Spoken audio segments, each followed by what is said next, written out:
तो फिल्म की शुरुआत ही एक शार्प शूटर ड्रासा से होती है, जो स्नाइपर ये काफी टाइम से अपने शिकार के इंतजार में थी और जैसे ही उसका टारगेट सामने आया वो एक ही गोली से उसे मार गिराती है और बाद में जिस बुलेट से उसने अपने टारगेट को मारा था उसी बुलेट का शल अपने पास संभाल लेते हैं और यहीं से सीन शिफ्ट हो जाते हैं लेवाई की तरफ। पता चला है कि वो भी एक शार्प शूटर है और आर्मी का सोल्जर भी रह चुका है। इस टाइम उसे एक फैसिलिटी में मिस बार्थो बुलाती है जो किसी सीक्रेट मिशन के लिए काम करती है। लेवाई के सामने लेवाई की रिपोर्ट चेक करते हुए वो लेवाई से काफी इम्प्रेस नजर आ रही थी, क्योंकि लेवाई ने 200 से भी ज्यादा किल अपनी एक ही शूट से पॉसिबल बनाए थे, यानी उसने 200 से ज्यादा मर्डर किए थे अपने स्नाइपर की हेल्प से। उसका निशाना बहुत अच्छा था।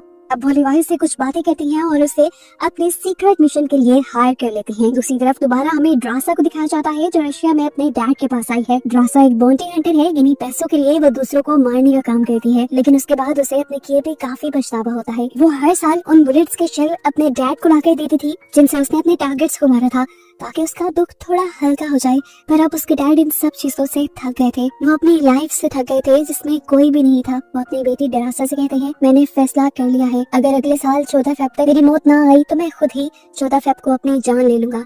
चाहे उस दिन तुम मेरे पास हो ना हो, तुम जहाँ पे भी हो, एक मर्तबा मुझे गुड बाय कह देना। ये सुनकर ड्रासा भी उदास हो जाती है और वापस चली जाती है। जब यहाँ दिखाया जाता है कि लेवाई को हेलीकॉप्टर के जरिए ले आया गया था रशिया और यूएस के बॉर्डर पे, जहाँ उसे एक साल के लिए रहना था बाहर की दुनिया से कांटेक्ट खत्म करके। हेलीकॉप्टर से नीचे उतर कर वो अपनी डेस्टिनेशन तक पहुँचने के लिए 3 दिन का सफर तय करता है और रास्ते में ही उसे अपना सीनियर भी मिल जाता है जिसकी ड्यूटी अब खत्म हो चुकी थी और उसे साल के बाद वापस अपने घर जाने का मौका मिल रहा था। सीनियर लेवाई से मिलकर बहुत ज्यादा खुश था। वो बताता है कि तुम एक साल में मिलने वाले पहले इंसान हो जिससे मैं बात कर पा रहा हूँ। खैर अब वो लेवाई को यहाँ के रूल्स बताने लगता है। वो बताता है, तुम्हें इस टॉवर के ऊपर ड्यूटी देनी है। ये ईस्ट टॉवर हमारा है जो यूएस को रिप्रेजेंट करता है और इस नदी के पार वो सामने वेस्ट टॉवर वो रशिया का है। ये समझ लो कि ये यूएस और रशिया के बॉर्डर्स है। तुम्हें यहाँ रहकर 1 साल तक ड्यूटी देनी है बिना किसी से बातचीत किए। तुम्हारी मेन ड्यूटी यहाँ रहेगी, हर थोड़े टाइम के बाद मशीन गन्स में तुमने बुलेट डालनी है। अगर कोई ट्रैकिंग डिवाइस खराब हो जाए तो तुम्हें उसे ठीक करना है और अगर नीचे से किसी तरह के सायरन की आवाज आई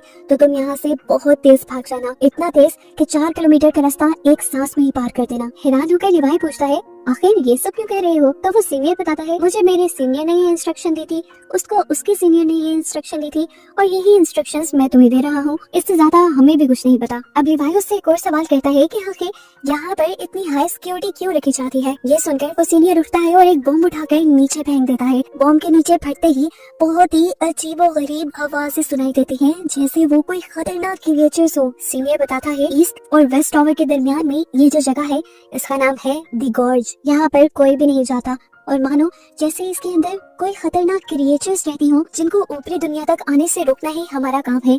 अगर ये क्रिएचर्स ऊपर आए तो तुम्हें इन्हें मशीन गन से मार देना है। ईस्ट और वेस्ट टॉवर का बस यही काम है। सारी बातें बताने के बाद ये सीनियर यहाँ से चला जाता है। दिखाया गया कि उसे लेने के लिए एक हेलीकॉप्टर आया था जिसने सीनियर से उसकी कुछ इन्फॉर्मेशन ली, यहाँ पर काम करने के बारे में पूछा और फिर उसे लेकर यहाँ से चला गया। लेकिन ज्यादा दूर नहीं, थोड़ी ही आगे लेवाई की नजरों से दूर जाने पर उन्होंने इस सीनियर की रस्सी काट दी और वो दी गॉर्ज में जाकर गिर गया, जिसका साफ मतलब था कि यहाँ पर जो भी कोई ड्यूटी करता था वो वापस अपने घर नहीं जाता था और इस चीज के बारे में लोगों को बताया भी नहीं जाता था। यानी अब लेवाई भी यहाँ से बचकर नहीं जा पाएगा और उस मासूम को इस बारे में कुछ पता भी नहीं है। फिर सीन कट होता है और हमें लेवाई की नेक्स्ट डे लाइफ को दिखाया जाता है। उसने अपना काम शुरू कर दिया था। मशीन गन में खत्म हुई हुई बुलेट्स रिलोड की, यहाँ के कुछ सिस्टम चेक किए और उसके बाद ट्रैकिंग डिवाइस को ठीक किया। इसके बाद वो अपने हेडक्वार्टर को सारी डिटेल्स देता है और यहाँ की बाकी चीजें सर्च करने लग जाता है। दिन यूं ही गुजरते रहे। एक दिन उसे वेस्ट ओवर से मशीन्स चलने की आवाज आई। उसने सोचा चलो चेक तो करूं। दूरबीन से जब उसने आगे को देखा तो वहाँ एक लड़की थी जिसके बारे में हम जानते हैं कि वो ड्रासा है। उसे भी लेवाई की तरह वेस्ट ओवर पर जॉब दे दी गई है कि उसने सरहद की रखवाली करनी है और नीचे गॉर्ड से आने वाले मॉन्स्टर्स को मारना है। ये दोनों चाहे एक दूसरे से काफी दूर थे लेकिन फिर भी एक दूसरे से कांटेक्ट कर सकते थे। लेकिन महीनों इन्होंने यही सोचते हुए गुजार दिए कि क्या इन दोनों को एक दूसरे से कांटेक्ट करना भी चाहिए या नहीं। एक दिन दिखाया जाता है कि ड्रासा अपनी बर्थडे सेलिब्रेट करने के लिए बैठी हुई थी। ड्रासा को कुछ एक्साइटिंग मिल नहीं रहा था तो उसने गोली चलाकर लेवाई को ही अपनी तरफ अट्रैक्ट किया। एक बोर्ड पे लिखकर उसका नाम पूछा तो लेवाई ने उसे बताया कि नाम बताना यहाँ अलाउ नहीं। ड्रासा को थोड़ा अजीब लगता है और वो बोर्ड पर लिखकर लेवाई से कहती है आज मेरा बर्थडे है और मैं जो चाहूँ वो करूंगी। मैं अभी डांस करने लगी हूँ, तुम बस मुझे देखो और बताओ तुम्हारा फेवरेट मूव क्या है। लिवाई बेचारी को तो डांस नहीं आता था, उसने ये बात बता दी। तो ट्रासा ने पूछा फिर आता क्या है।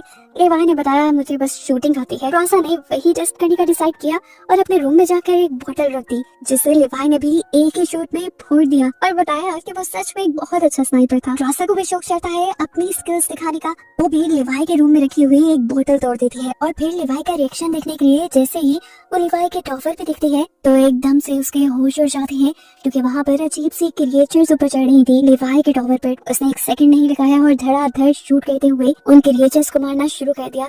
लिवाई को भी समझ नहीं आई कि ड्रासा क्या कर रही है। उसने जब नीचे से क्रिएचर्स को ऊपर आते देखा तो फौरन उसने भी अपनी पोजीशन ले ली और धड़ाधड़ गोलियां चलाते हुए ऊपर आने वाली सभी क्रिएचर्स को मार डाला, जिसमें उसका ड्रासा ने भी काफी साथ दिया था। ड्रासा जो लिवाई के टॉवर पे ध्यान दिए हुए थी, उसने अपने टॉवर पर तो देखा नहीं, उसके भी टॉवर पे बिल्कुल उसके करीब एक मॉन्स्टर आ गया। इससे पहले कि वो ड्रासा के ऊपर हमला करती था, पीछे से ठीक वक्त पर लिवाई उसे शूट करके मार डालता है। मिशन खत्म करते करते सुबह हो जाती है और ड्रासा लिवाई को बताती है कि ये मेरा जिंदगी का बेस्ट बर्थडे था।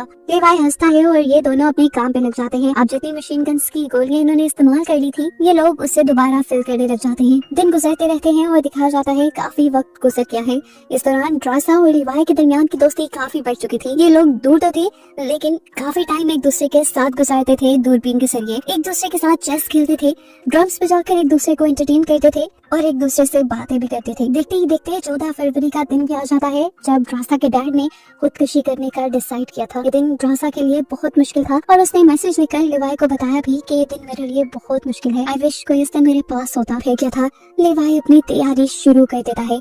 अपने पास मौजूद चीजों से एक गैजेट बनाता है और तार के जरिए वेस्ट टावर पे जाने का डिसाइड करता है। एक छोटे से रॉकेट के जरिए अपनी रस्सी वो वेस्ट टावर तक फेंक देता है, जिसे पकड़कर ड्रासा अच्छी तरह बांध देती है और आने से पहले लिवाई उसे लिख के बताता है कैसा हो अगर आज हम दोनों डिनर साथ करें। जो सुनकर ड्रासा काफी खुश हो गई और अब लिवाई ने तार के जरिए अपना सफर शुरू कर दिया। आधे रास्ते तक तो वो ग्रेविटी की वजह से चला गया, लेकिन आगे का सफर उसे लटक लटक कर मुश्किल से तय करना पड़ा, लेकिन फाइनली वो अब ड्रासा के पास था। दूसरी तरफ ड्रासा उसको वेलकम करने के लिए फ्लावर्स लिए खड़ी थी, लेकिन इस टाइम लिवाई की हालत काफी खराब थी। 2 घंटे की वो मेहनत करके आया था, उसे फ्रेश होने की जरूरत थी। फ्रेश होने के बाद दिखाया जाता है कि ये दोनों डिनर के लिए बैठ जाते हैं। डिनर करते हुए ड्रासा आखिर बता ही देती है कि आज का दिन उसके लिए क्यों इतना मुश्किल था। वो बताती है कि उसके डैड आज के दिन सुसाइड कर चुके होंगे, इसीलिए वो बहुत दुखी थी। ड्रासा का ध्यान भटकाने के लिए लिवाई उसे अपनी बैकग्राउंड स्टोरी बताने लगता है कि उसके डैड, ग्रैंडपा सारे ही सोल्जर्स थे। बातें करते हुए ये लोग डांस करना शुरू कर देते हैं और काफी टाइम एक साथ गुजारते हैं। लिवाई ने रात यही गुजारी और सुबह होने पर वापस जाने के लिए अपनी तार से लटक गया, लेकिन गलती से ये तार उसके टॉवर वाले माइन से टकरा गई और बम ब्लास्ट होने की वजह से वो तार टूट गई और लिवाई जाकर सीधा दी गॉर्ज में गिर गया। लिवाई की जान बचाने के लिए ड्रासा भी कुछ पैराशूट्स और गन लेकर दी गॉर्ज के अंदर जंप कर देती है, जो पानी से भरा था। इस पानी के अंदर अजीब येलो लाइट थी और हर जगह अजीब और गरीब चीजें थी। इस टाइम लिवाई एक दरख्त से उल्टा लटका हुआ था और उसके ऊपर काफी सारे पाँव वाला एक बड़ा सा क्रिएचर हमला करने के लिए आ जाता है, जिससे लिवाई अपनी गन से शूट करके मार तो देता है, लेकिन इस सब में दरख्त की वो शाख भी टूट जाती है जिसके साथ वो लटका हुआ था। वो नीचे आकर किसी और क्रिएचर पर गिर जाता है, जो क्रिएचर उसके ऊपर गिरते ही अपना मुंह खोल लेती है और दांतों को उसके जिस्म के ऊपर स्टैब करने वाले अंदाज में लगा देती है। इससे पहले कि ये क्रिएचर लिवाई को पूरी तरह अपने अंदर अब्सॉर्ब कर लेती, ड्रासा ठीक वक्त पे यहाँ पहुंच गए। इस क्रिएचर के टेंटिकल्स पे शूट करके लिवाई की जान बचा लेती है। इससे पहले कि यहाँ पे लोग रिलैक्स हो पाते, कुछ अजीब से घोड़ों की तरह के क्रिएचर्स के ऊपर अजीब क्रिएचर्स सवार होकर इनके ऊपर हमला करने के लिए आ जाते हैं। यहाँ पर जो भी क्रिएचर थी वो अपनी असली हालत में नहीं थी। ऐसा लग रहा था कि मानो ये सारी क्रिएचर्स 2-2 या 3-3 चीजों का हाइब्रिड हो। जिस तरह ये घोड़े, इनके अंदर से अजीब टेंटिकल्स निकल रहे थे और उनके ऊपर जो इंसान थे वो किसी दरख्त और इंसान की शक्ल के थे। ये दोनों अपनी जान बचाने के लिए अपनी गन्स तान लेते हैं और अपने सामने आने वाले सभी दुश्मनों को मारते हुए आगे बढ़ने की कोशिश करते हैं। बेसिकली तो इनको यहाँ से वापस अपने टॉवर्स पर जाना था, लेकिन ड्रासा नीचे आते हुए अपनी वो डिवाइस खो चुकी थी जो रस्सी के जरिए इनको ऊपर की तरफ खींचती थी। ना चाहते हुए भी इन्हें इस गॉर्ज के अंदर ही आगे बढ़ना पड़ता है, जहाँ हम देखते हैं कि पहले जो धुंध इनके इर्द गिर्द येलो कलर की थी वो अजीब तरीके से ब्लू कलर में बदल जाती है। और इन्हें यहाँ पर एक फैसिलिटी दिखाई जाती है जो एक साइंटिस्ट की थी जिन्होंने पहली मर्तबा बॉम्ब बनाया था। इस फैसिलिटी के इर्द गिर्द पूरी एक कम्युनिटी भी थी। ड्रासा और लिवाई ये देखकर हैरान थे कि ऐसे कैसे एक पूरी कम्युनिटी तबाह हो सकती है। चारों तरफ इन्हें खतरा ही महसूस हो रहा था, जिससे बचने के लिए ये लोग एक चर्च के अंदर चले गए। लेकिन इस चर्च के अंदर भी खतरा कम नहीं था। यहाँ पर बड़े बड़े स्पाइडर्स थे जिनकी मुंह की जगह इंसानी चेहरे थे और दांत बहुत ही ज्यादा खतरनाक, और वो एकदम से जंप करके लिवाई और ड्रासा दोनों के ऊपर ही हमला कर देते हैं। ये दोनों इन स्पाइडर्स को अपने ऊपर से उतारते हुए शूट करके यहाँ से बाहर निकलते हैं और एक दूसरी फैसिलिटी के अंदर जा घुसते हैं। ये जगह उन्हें किसी लैब की तरह लग रही थी। इसी लैब के अंदर इन्हें एक डीवीडी मिलती है जिसे प्ले करने पे ये एक डॉक्टर की वीडियो थी जो यहाँ पर होने वाले एक्सपेरिमेंट की डिटेल बता रही थी। असल में वो लोग एक्सपेरिमेंट कर रहे थे इंसानों के डीएनए पे। वो आम इंसानों को सुपर ह्यूमन बनाना चाहते थे और इन सुपर ह्यूमंस को अपने डिफेंस सिस्टम में यूज करना चाहते थे, यानी वो इन सुपर ह्यूमंस को सोल्जर्स बनाना चाहते थे।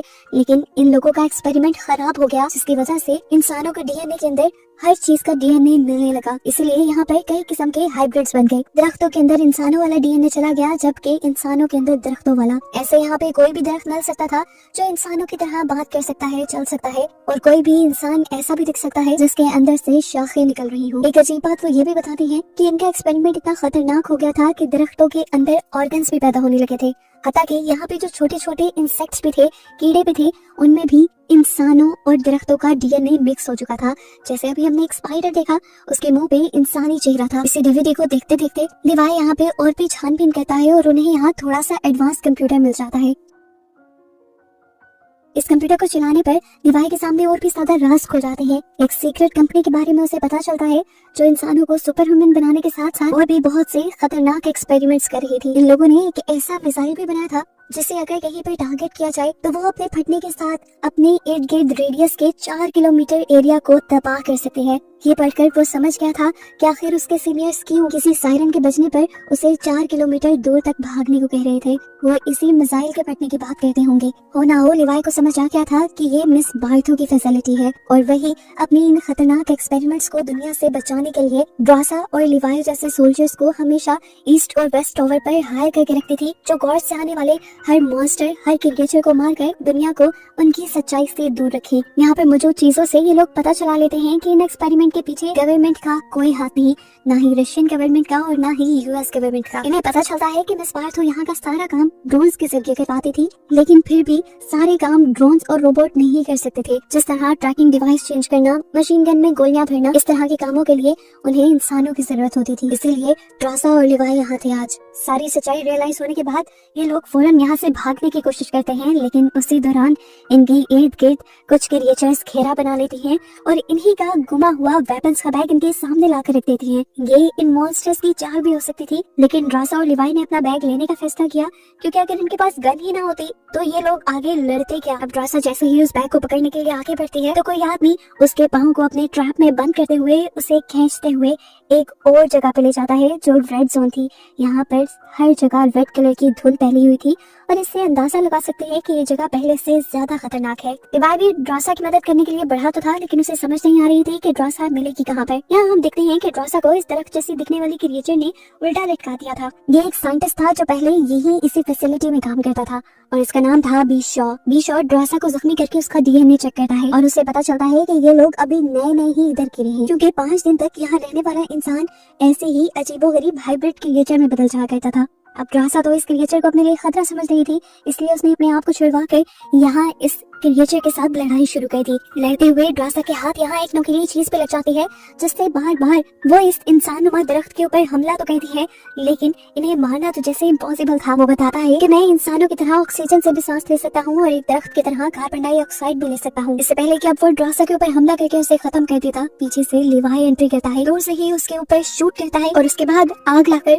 उसकी सारी जड़ों को आग लगा देता है। अब ये लोग वापस जाने का फैसला करते हैं, लेकिन यहाँ से दूसरी तरफ जाना तकरीबन नामुमकिन के बराबर था। इस जगह पे एक अजीब सा जाल फैला हुआ था जो ह्यूमन और प्लांट के डीएनए से बना था। इस जाल के अंदर बहुत सारे ह्यूमन ऑर्गन्स भी थे और साथ ही साथ दरख्तों की जड़ों की तरह ये एक नेटवर्क की तरह फैला हुआ था। सिंपल लैंग्वेज में कि इंसान और दरख्त यहाँ पे आपस में कनेक्टेड हुए थे। अब खतरा तो उन्हें मोल लेना ही था। ये लोग एंटर कर लेते हैं उस जाल के अंदर और आहिस्ता आहिस्ता कदम आगे बढ़ाते हुए ये लोग किसी तरह इस जाल को पार कर ही रहे थे, लेकिन एकदम से ड्रासा का पांव एक गलत जगह पर रखा गया। ऐसे ही जड़ों वाला इंसानी प्लांट एक्टिवेट हो जाता है और फौरन ड्रासा के ऊपर हमला कर देता है। इससे पहले कि ये प्लांट उस पर कुछ करते, लिवाई ड्रासा को खींच के निकाल के बाहर ले जाता है और इस प्लांट को अपनी फायर गन से जला देता है। यही रेड जोन में इन्हें फाइनली एक गाड़ी भी मिल जाती है जो इनके लिए तो एक तोहफा ही थी।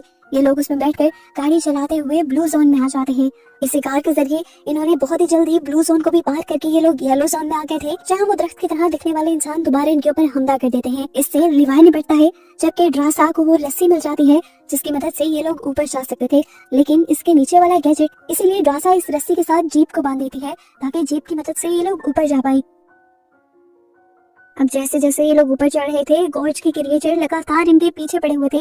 वो इनको मारने की कोशिश कर रहे थे। ड्रासा और लिवाई दोनों इनसे लड़ते हैं, हारते नहीं। ऊपर चढ़ते चढ़ते भी कार में बैठे हुए ये लोग लगातार उनके ऊपर शूटिंग करते थे। मारते मारते जब ये लोग थक जाते हैं और अपनी मंजिल के बहुत करीब होते हैं तो लिवाई यहाँ पे एक बहुत ही शातिर मूव चलता है। वो अपनी जीप के पेट्रोल टैंक को खोल देता है, जिससे पेट्रोल नीचे गिरकर सारी क्रिएचर्स को भिगो देता है और ऊपर आते ही लिवाई अपनी फायर गन से इन सब को जला देता है और ये क्रिएचर्स यहाँ पर खत्म हो जाती है और फाइनली ये लोग ऊपर भी आ जाते हैं। इतनी बड़ी हकीकतें इन्हें गॉर्ज के बारे में पता चल चुकी थी अब, और ये लोग इस घिनौने मिशन का हिस्सा बनने वाले नहीं थे। ये दोनों फैसला करते हैं कि जल्द ही ये दोनों ये जगह छोड़कर चले जाएंगे और कहीं दूर जाकर अपनी नई जिंदगी बसर करेंगे। ड्रासा लिवाई से शेयर करती है कि फ्रांस में उसके पास एक ऐसी जगह है जिसके बारे में कोई नहीं जानता और कोई उसे ढूंढ भी नहीं पाएगा वहाँ। इस टाइम में दोनों ड्रासा के यानी वेस्ट टॉवर पे थे। लिवाई ड्रासा से कहता है, मैं इस टाइम अपने टॉवर पे जाता हूँ और वहाँ पर एक टाइम बॉम्ब सेट कर देता हूँ ताकि वहाँ की सारी चीजें तबाह हो जाएं और हमारे बारे में किसी को कोई खबर ना हो। इस टाइम बॉम्ब को एक्टिवेट करने के बाद मैं उस मिसाइल को पियोन कर दूंगा